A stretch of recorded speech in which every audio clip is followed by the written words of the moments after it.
You know how I got land? I was homeless. And I used to fish all the time. I wasn't fishing playing. I was fishing catching fish because I drive to a rest area because I kept charcoal in my trunk. And when I got to them little grills on the side of the rest area, I'd take my charcoal and I'd fry my fish. But I was always fishing somewhere illegally because I ain't own no lake or nothing. And I catch a string of bass, probably get 6, 7 on there. Hey, what are you doing over here? Get away, get out of here. I pull my string up. Hey, them fish don't belong to you.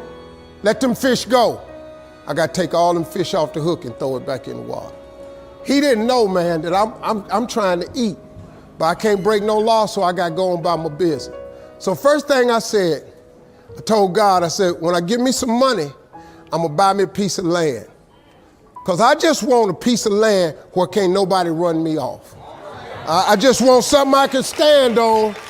This here piece belonged to me. So this how I did it. I was reading something one day, and I said, man, how much land is on earth? So I looked it up. It's a little over 36 billion acres of land on earth. At the time, it was between 5 and 6 billion people on earth. It's a little over 8 billion now. So I did a little hood math. I said to myself, if it's 36 billion acres of land and it's 6 billion people, just to me, everybody ought to have 6 acres of land. It was a scripture my mom used to tell me about all the time. She said, you have not because you ask not. So guess what I started asking for? 6 acres of land. Just wanted 6. So I messed around and got my first piece of money. I got me a check for about $115,000. So first thing I did, went to Dallas, Texas, said I'm gonna buy me some land. I found a piece of land I thought it was perfect. Had a fishing lake at the end of it because I love to fish. I said, man, this piece I'm gonna buy right here. Let me talk to somebody. I was with a real estate agent. I said, how much is this? He said, it's $250,000. I can't afford this. I said, I got about 115. He said, I don't think you're gonna be able to get it for that, but I'll make a call. So he called the guy. The guy said he would take 115 now and I could pay him the rest later. And before I did it, I said, hey man, let me ask you something. How much land is that? He said, oh, that's 6 acres. It was 6 acres. I got ready to sign it up. The real estate agent said, Mr. Harvey, before you sign that, I want you to think about it. I want to show you something else. So he took me over to this dude's house. I never met this guy. He came outside, he's a hillbilly. He's just country. You know, I was a little nervous. Me and hillbillies don't really, we don't normally work that good together. His name was Jerry Campbell. Turned out to be one of the nicest men I ever met. I misjudged the man. He talked to me, he said, I want to show you something. And I go over there and I couldn't believe it, man.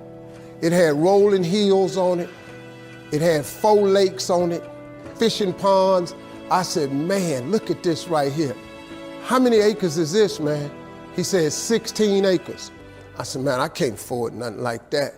He said, well, hold on, I'm in a tide right now. How much you got?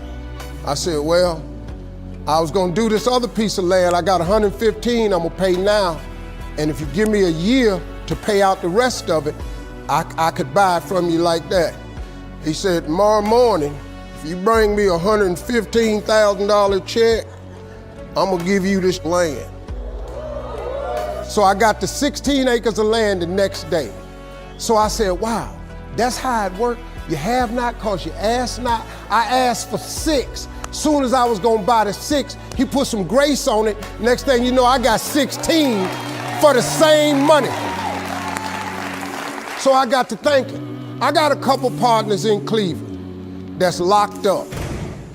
They not getting out of prison. So I asked God, could I have a 6?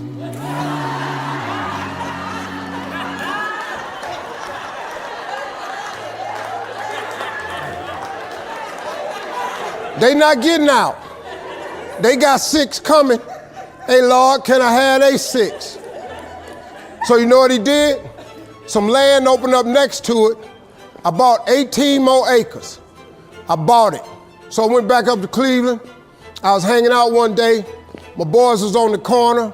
I told them, I said, look, man, I can't hang out on corners no more. I'm trying to get my TV career started. Oh, you done changed, man. This what's happening. So now you done got this little money. You done forgot where you from. I said, okay, hey, Lord, can I have A6 too? So I see right now, yeah, I see what's happening right there. They ain't finna go nowhere. So I kept asking for everybody I thought wasn't gonna ask for their 6. I asked for their 6. I ended up owning almost 300 acres of land in Denton County, Texas. But I just kept on, man. Just kept on with it. I just kept the faith. I kept believing. I kept asking him. I kept wanting. God got great life for you, man. But you're gonna have to ask for it. And when you ask for it, you're gonna have to believe it. After you believe it, you got to put your work in. Now, if you don't want to do the work that it takes to be successful, this man with his success, if you knew how hard he worked, if you knew the hours he put in, the hours his daddy put in, if you knew what it really took, it's daunting. It's days, man, where you go, whoa, what is this I'm trying to do? But you got to hang in there. See, getting what you want is up to you. How you get there, that's up to God.